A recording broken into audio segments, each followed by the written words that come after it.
मंगळवेढ्यामधील राऊत वस्तीवर जे शरद राऊत यांच्या वस्तीवर जे हल्ला झालेला आहे तो तरसानं हल्ला केलेला आहे. रेडकू मारलेला आहे आणि रेडकाला पाठीमागच्या बाजूनं मारलेला आहे. पाठीमागचा एक पाय खाल्लेला आहे त्यानं आणि त्याच्या ठशावरनं हा तरस वाटतोय.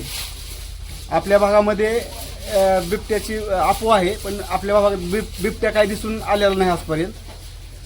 आणि जरी बिबट्या नसला तरी सर्व नागरिकांनी काळजी घेणे गरजेचं आहे. संध्याकाळी लहान मुलांनी बाहेर जाऊ नये. नंतर जनावरं बंदिस्त ठेवावी आणि सकाळ आणि संध्याकाळ प्राण्याचा वावर असतो. ह्या वेळेमध्ये लोकांनी बाहेर सहसा लहान मुलं वयस्कर माणसांनी पडू नये ही काळजी घ्यावी.